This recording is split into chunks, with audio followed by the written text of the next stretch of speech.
Last video में हम बात कर रहे थे different types of bone cells के बारे में। एक सेल मैं बताना भूल गई थी। पहले हमने देखा था ऑस्टियोब्लास्ट, फिर हमने देखा था ऑस्टियोसाइट्स, फिर हमने देखा था ऑस्टियोक्लास्ट एंड लास्टली हमने देखा था एक और सेल है जो मैंने कहा था आपको, जैसे कार्टिलेज में आपका पेरिकॉन्ड्रियम, आपका सेल्स पेरिकॉन्ड्रियम के जो सेल होते हैं वो कार्टिलेज के सेल्स को बनाते हैं।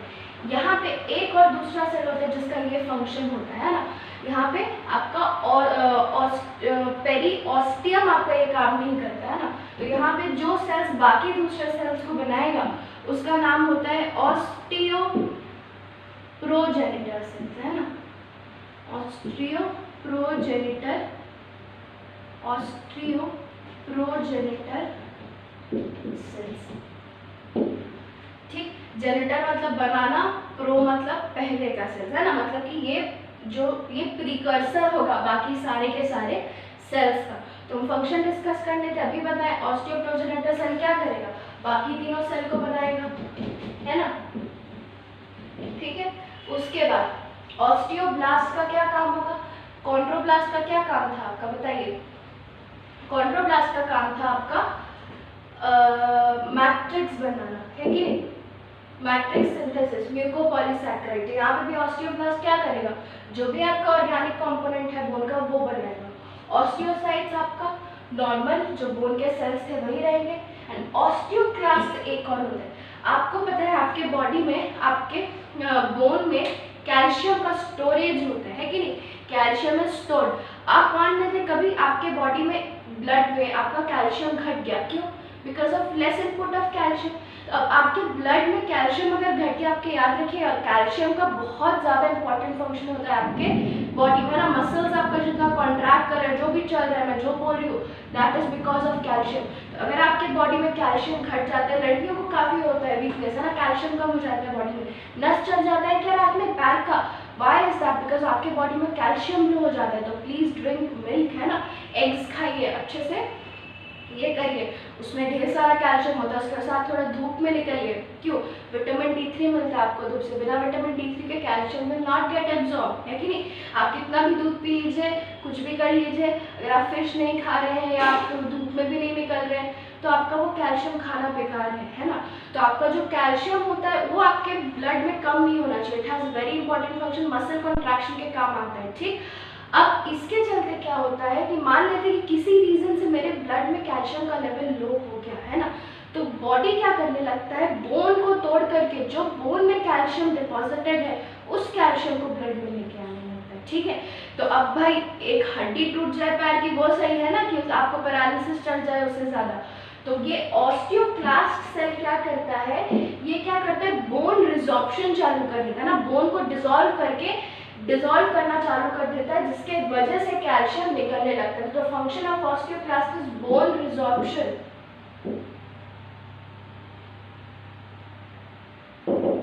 है ना। फीमेल्स में फीमेल हार्मोन होता है, आपको पता है estrogen, that has a very important role in calcium metabolism. तो मेनोपॉज के बाद क्या होता है, ये एस्ट्रोजन बॉडी में रिलीज होना फीमेल्स का बंद हो जाता है। तो अगर आपकी मदर्स है जो कि 45 क्रॉस कर चुकी है, तो एस्ट्रोजन कम होने की वजह से क्या होता है कि उनमें कैल्शियम मेटाबॉलिज्म बहुत ये हो जाता है, डिसरप्ट हो जाता है। तो उनका बॉडी में या उनके बोन्स में क्या होता है, ऑस्टियोक्लास्ट बहुत ज़्यादा काम करने लगते हैं, क्यों, क्योंकि ब्लड में कैल्शियम कम हो गया, ऑस्टियोक्लास्ट बहुत एक्टिवेट हो गए, तो ये क्या करेंगे, आपका बोन डिसॉल्व करना स्टार्ट होगा। तो अगर आपकी मदर को सबसे पहले बोन डिसॉल्व होना कहाँ से स्टार्ट होता है, फ्रॉम योर हिप बोन्स, है ना, हिप बोन्स, कमर, वर्टिब्रा, हिप बोन्स नहीं मेरी सॉरी वर्टिब्रा है ना, सेक्रम से। तो अगर आपकी मदर को कमर में दर्द रहता है तो please ask her to eat calcium tablets and vitamin supplements, है ना, नहीं तो क्या होगा, उनका बोन्स हमेशा कमजोर होता चला जाएगा। ठीक है, एस्ट्रोजन बनने खत्म होने के बाद आपका नया बोन बनना बंद हो जाता है। ठीक है, तो नया बोन बनना बंद हो गया, आप सिर्फ उस बोन को मेंटेन कर सकते हैं, इसलिए please tell your mothers to eat calcium which has crossed the age of 45। ऐसे गर्ल्स को भी लेते रहना चाहिए। चलिए ठीक है ना, तो ऑस्टियोक्लास्ट का काम क्या हो गया, बोन रिजॉर्प्शन। हम थोड़ा सा बोन का स्ट्रक्चर देखते हैं।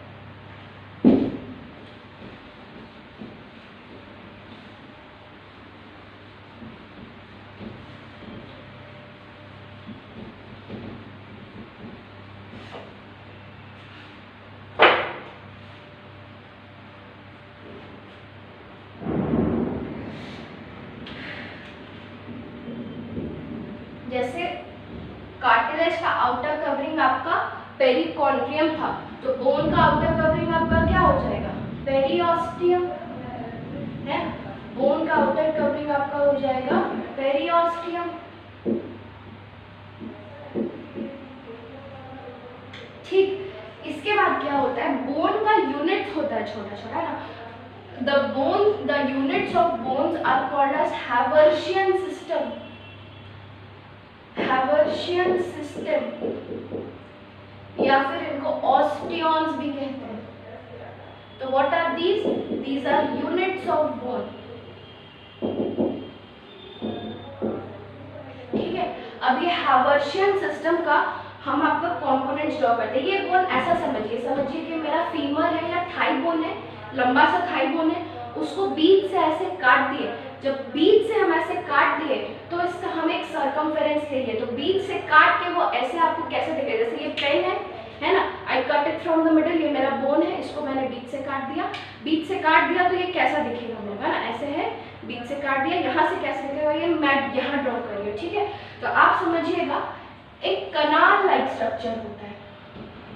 हैवर्शियन सिस्टम के पार्ट्स के बारे में बता रहा हूँ मैं ना, एक आपको कनाल लाइक स्ट्रक्चर होता है। ठीक, इसको हम लोग बोलते हैं हैवर्शियन कनाल, हैवर्शियन कनाल।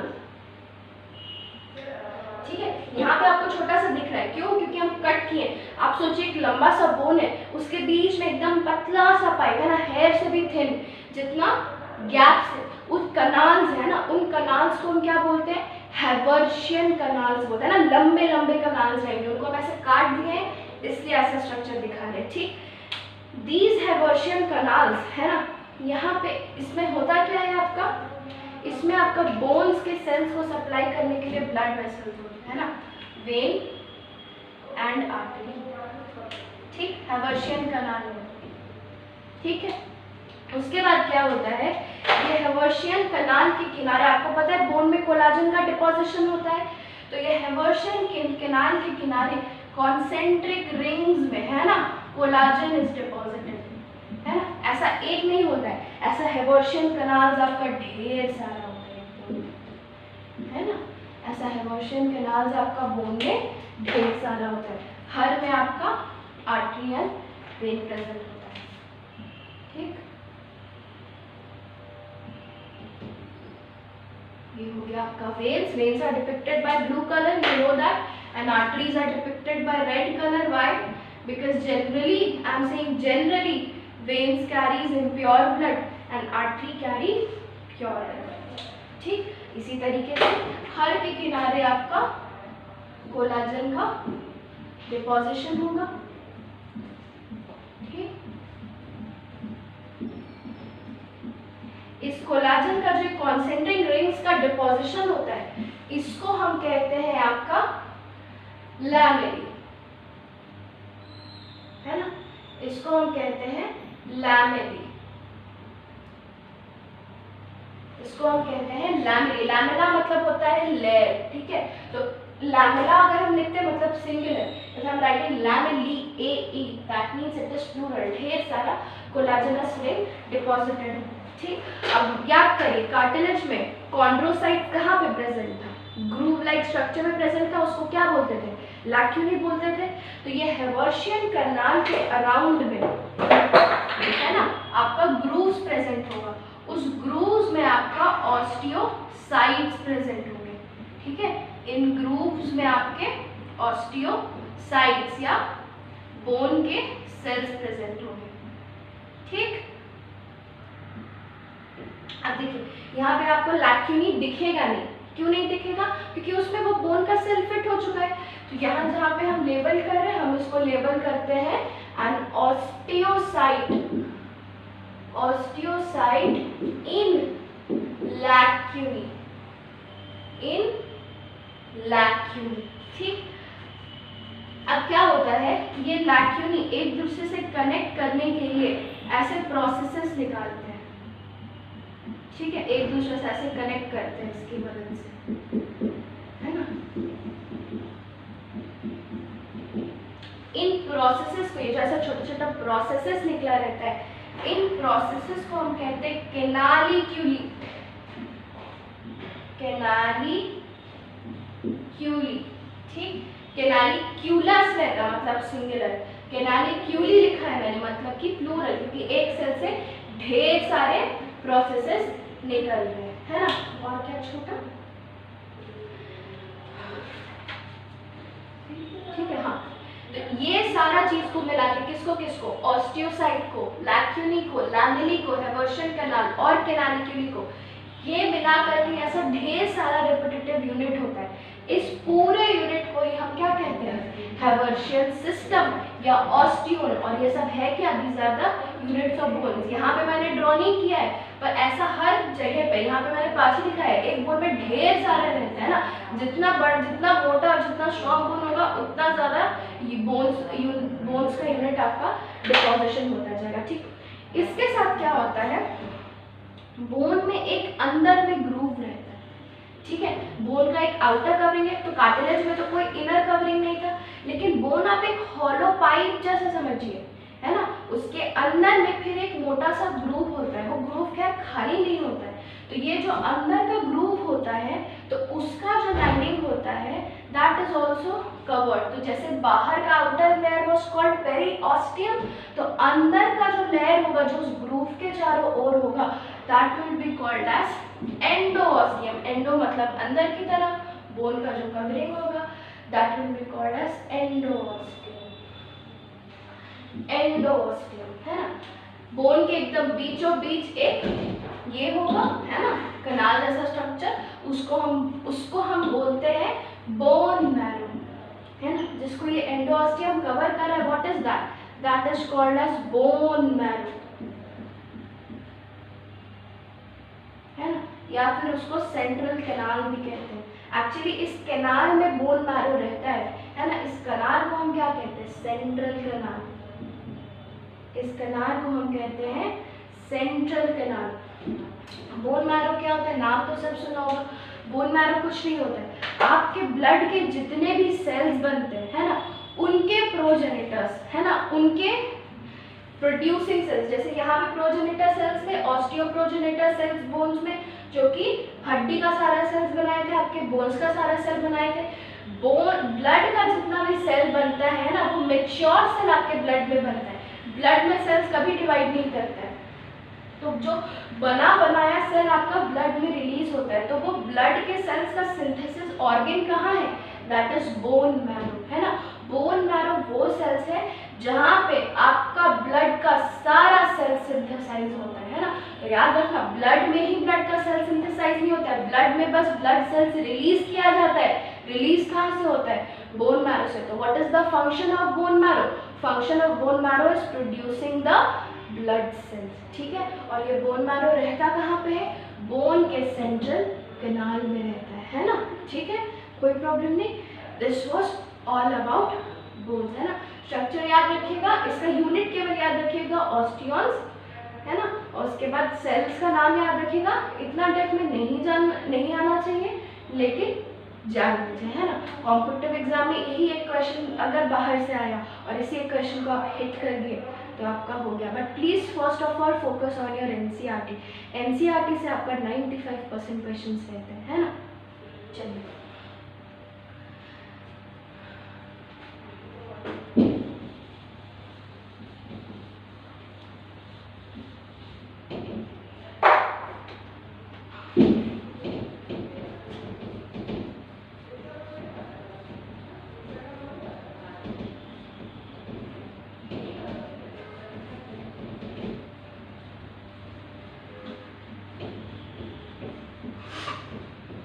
ब्लड के बारे में हम लोग सर्कुलेटरी सिस्टम में ही डिस्कस करेंगे, है ना।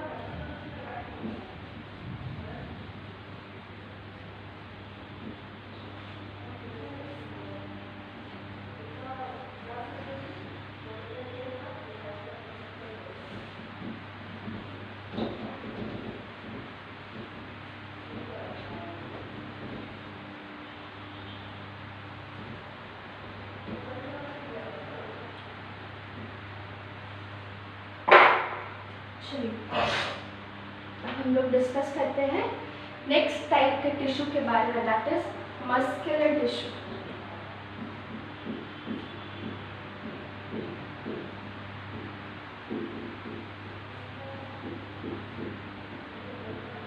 मस्कुलर टिश्यू है ना, मस्कुलर टिश्यू बचपन से आप पढ़ते आ रहे, क्लास 10 में भी पढ़े थे, है ना। 3 तरह के मसल्स होते हैं, you know it very well.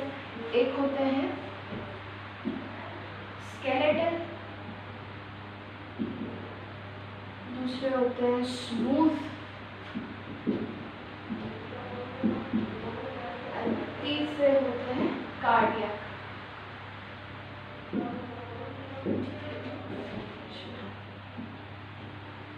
ठीक है, हम लोग कंपैरेटिव स्टडी करेंगे इसका, है ना, कंपैरेटिव स्टडी करेंगे। कंपैरेटिव स्टडी करने के लिए आप इसका डायग्राम खोल लीजिए प्लीज, है ना, your NCERT book page number 105 figure 7.7 एकदम टॉप में तीनों का स्ट्रक्चर दिया हुआ है ना, दैट इज कार्डियक मसल्स। ठीक,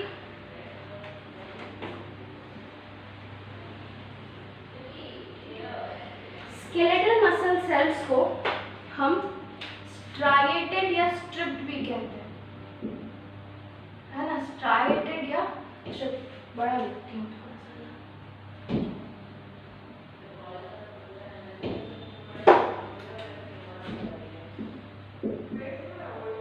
स्ट्राइएटेड या फिर स्ट्रिप्ड भी कहते हैं। क्यों कहते हैं? जब हम माइक्रोस्कोप में इन स्केलेटल मसल्स को देखेंगे, ठीक है, तो ये मेरे को एकदम ब्लैक लाइट, डार्क लाइट ऐसे बैंड्स दिखेगा, है ना, ऐसे डार्क फिर लाइट फिर डार्क फिर लाइट फिर डार्क, इस तरह का बैंड्स दिखेगा, है ना। तो मेरे को क्या लगता है, स्ट्रिप्ड है, ऐसे ऐसे लाइन से स्ट्रिप्ड है, इसलिए हम इनको क्या कहते हैं, स्ट्राइएटेड या स्ट्रिप्ड मसल्स कहते हैं। एकदम एविडेंटली विजिबल होता है स्केलेटल मसल्स में। ठीक, smooth muscle these are non striated, इनमें कोई स्ट्राइएशंस नहीं होते, दीज आर नॉन स्ट्राइएटेड या unstriped, these are non striated और अनस्ट्रिप्ड। ठीक, कार्डियक मसल्स में भी स्ट्राइएशंस प्रेजेंट होता है, लेकिन स्ट्राइएटेड मसल हम इसको नहीं बोलते हैं ना, दीज आर लाइटली, हम कह सकते हैं ना, दीज आर लाइटली स्ट्राइएटेड और स्ट्रिप्ड।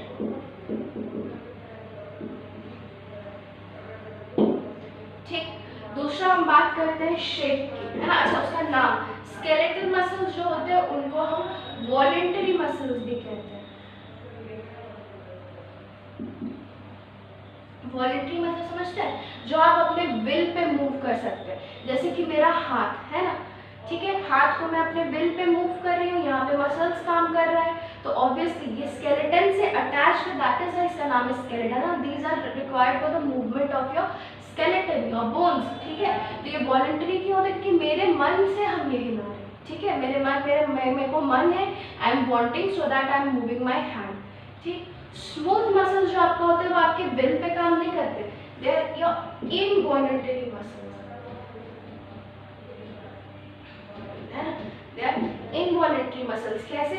आपका पेट में भी मसल्स है, पेट में डाइजेशन होता है। ऐसा होता है क्या कि आप खाना खा लिए मुंह से, बोलेंगे पेट अभी मेरा खाना डाइजेस्ट मत करो, रखे रहो, is it possible? No, you can not control your digestion. आपका जब खाना पार करना है वो तभी पार करेगा, है ना। You can not control the movement of your muscles of stomach, your intestine. तो जितना भी आपका विसरल ऑर्गन्स में जो मसल्स रहते हैं, they are smooth muscles, you can not control them, है ना, they are involuntary muscles. Next आपका है कार्डियक मसल्स भी इनवॉल्यूंटरी होता है। अच्छा, कार्डियक मसल्स प्रेजेंट कहाँ होता है? That is exclusively present on in your heart, है ना। कार्डियक मतलब ही रिलेटेड टू हार्ट। तो कार्डियक मसल्स ऐसा ग्रुप ऑफ मसल होता है जो आपको सिर्फ हार्ट में ही मिलेगा, आपके बॉडी में और कहीं नहीं मिलता है। तो heart is one of the most important organs of your body, है ना। वो कॉन्ट्रैक्ट कर रहा है, रिलैक्स कर रहा है, दिल का धड़कन चल रहा है, तभी आप जिंदा है। क्या आप हार्ट को बोल सकते हैं हार्ट थोड़े देर के लिए बीट मत करो? No, you cannot control your cardiac muscles, इसलिए these also are involuntary, these also are involuntary growth of muscles. ठीक, हम थोड़ा सा शेप देखते हैं। स्केलेटल मसल जो होते हैं आप देखिए अपने बुक में भी देखे है ना, these are cylindrical in shape, these are cylindrical in shape, है ना, सिलेंडर के शेप में होते हैं। स्मूथ मसल्स जो होते हैं they are spindle shape. Spindle समझते हैं, बीच में मोटा ऊपर से पतला नीचे से पतला ना, टैपरिंग एट द एंड, ऐसे बीच में मोटा नीचे से पतला, ऐसा शेप को हम स्पिंडल शेप कहते हैं ना, जैसा आपके बुक में बना है that is spindle shape. Cardiac muscles भी सिलिंड्रिकल इन शेप होते हैं। कंपैरेटिव इसलिए बता रहे हैं क्योंकि स्केलेटल स्मूथ एकदम ऑपोजिट होता है। कार्डियक मसल जो होता है वो दोनों का कुछ कुछ फीचर शेयर करता है और उसका कुछ फीचर्स एकदम यूनिक होता है ना, जैसे कि this is striated, it is one feature of skeletal muscle, this is involuntary, it is one feature of smooth muscle, it is cylindrical in shape, it is one feature of skeletal muscles. ठीक, nucleus की बात करते हैं, है ना, यहाँ पे जो सेल्स होते हैं वो फ्यूज कर जाते हैं, तो एक मसल सेल में बहुत सारे न्यूक्लियस रहते हैं ना, तो these cells are the cells of skeletal muscles are multinucleated. The cells of the muscle cells are skeletal muscles are multinucleated, है ना, ढेर सारे न्यूक्लियस एक सेल में रहते हैं। स्मूथ मसल में देखो एक सेल में एक ही न्यूक्लियस है, दीज आर यूनिन्यूक्लिएटेड। एक सेल में एक ही न्यूक्लियस रहेगा, है ना, और कार्डियक सेल्स भी आपका they are uninucleated, they are uninucleated. ठीक है, इसको मिटा के और फीचर्स डिस्कस करते हैं।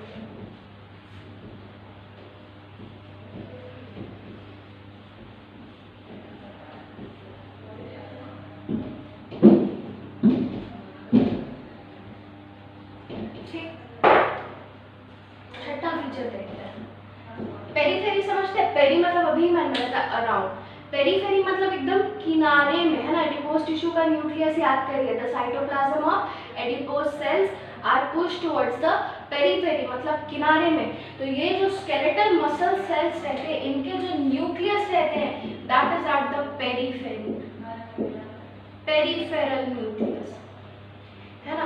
आप देखिए अपने एनसीईआरटी में जो कार्ड ये स्केलेटल मसल्स बना हुआ है उन मसल सेल्स के बीच में न्यूक्लियस दिखा रहा है, वो न्यूक्लियस बीच में नहीं है जो आपको काला काला दिख रहा है, वो उस जो सिलिंड्रिकल मसल सेल है उसके पेरीफेरी उसके किनारे में है, इसलिए वो आपको ऐसा दिख रहा है कि वो दो सेल के बीच में नहीं है, वो क्या है उस मसल सेल के, है ना, एकदम पेरीफेरी एकदम किनारे में वो न्यूक्लियस है।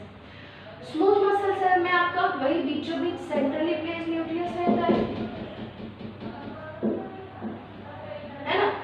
कार्डियक मसल सेल्स में भी देखिए बीच में आपको दिख रहा है, यहाँ पे भी आपका न्यूक्लियस कैसा रहता है सेंट्रल प्लेस्ड।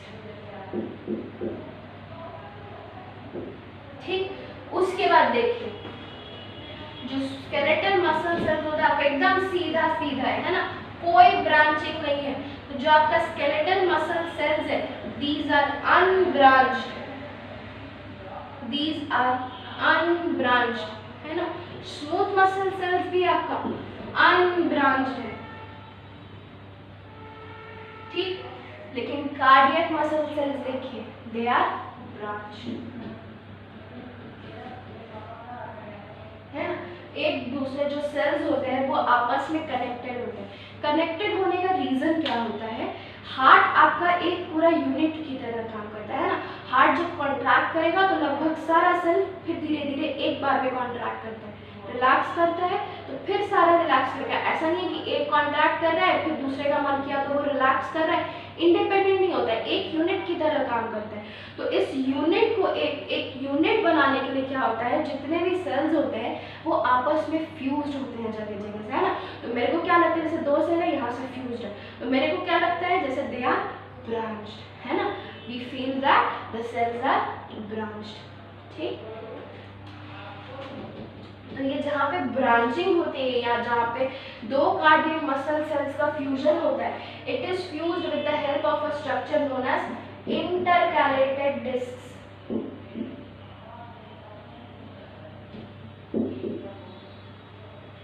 है ना, इंटरकैलेटेड डिस्क मतलब क्या, बीच में रहते हैं। तो जहाँ पे भी आपका फ्यूजन होता है वहाँ पे यू हैव इंटरकैलेटेड डिस्क। आप अपने बुक में देखिए एकदम ब्लैक ब्लैक लेबल किया हुआ है, जंक्शन बिटवीन एडजेसेंट सेल्स। तो जहाँ पे भी जंक्शन होता है वहाँ पे आपका क्या प्रेजेंट रहेगा, इंटरकैलेटेड डिस्क प्रेजेंट रहेगा, ठीक। स्केलेटल मसल्स में these will be absent, intercalated disc will be absent, है ना। अब आपके स्मूथ और कार्डियक मसल्स के बारे में एनसीईआरटी में एक लाइन लिखा है, दे आर हेल्ड टुगेदर, एक साथ ये लोग रहते हैं with the help of cell junction, है ना। सेल जंक्शन क्या हुआ, वो चीज हुआ जो कि 2 सेल को आपस में जोड़े रखता है। तो कार्डियक मसल सेल्स और स्मूथ मसल सेल्स के बारे में आपके एनसीईआरटी में लिखा है, they are held together by cellular junction, है ना। अब मस्कुलर टिश्यू का स्ट्रक्चर क्या होता है, किस किस चीज से कवर्ड होता है, क्या होता है, I will discuss it in detail in your chapter locomotion and movement जब हम पढ़ेंगे, है ना। I will deal with your human physiology, ठीक है। चलिए, तो हमारा मस्कुलर टिश्यू खत्म हो गया। थोड़ा सा न्यूरल टिश्यू है, वो हम नेक्स्ट वीडियो में डिस्कस कर लेंगे, ज़्यादा कुछ नहीं बताना है उसमें। उसके बाद हम आपका ऑर्गेनिजम्स के बारे में स्टार्ट करेंगे ना। I will teach you cockroach in detail and earthworm और फ्रॉग देखेंगे। कई लोग कहते हैं कि कॉकरोच मतलब आपके सिर्फ कॉकरोच सिलेबस में, अर्थवर्म और फ्रॉग सिलेबस में नहीं है। तो आप ये याद रखिएगा, जब मैं अपना नीट का एग्जाम दे रही थी उसी साल से हुआ था कि frog and earthworm will not come in syllabus, and trust me, frog से एक टॉपिक से 3 क्वेश्चन आया था। नीट में आप 3 क्वेश्चन का मतलब समझते होंगे, एक ही टॉपिक से मैं आपका एक लाइव क्लास लूँगी, अगर ले ली हूँ तो आपको पता होगा कि 3 क्वेश्चन का मतलब क्या है, ठीक है। तो फिर इसलिए कोई भी टॉपिक, कोई भी चीज़, कोई भी अगर बोलता है कि ये सिलेबस में नहीं है तो आपको एनसीईआरटी का पढ़ना ही है। दूसरी बात, अभी आपका सिलेबस रिड्यूस हो गया, बहुत बच्चे मेरे से पूछ रहे हैं मैम सिलेबस रिड्यूस हो गया है, हम क्या करें, इतना कम पढ़े, ये करें।